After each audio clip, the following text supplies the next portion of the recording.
All right, it is almost 7 o'clock at night, and now our snowstorm is turning more into a blizzard because it's getting really, really,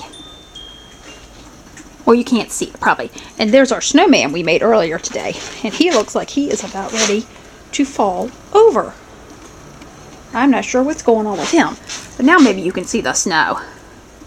But the wind is really starting to pick up, and we have shoveled many, many times trying to leave a place for John, but we just cannot keep up.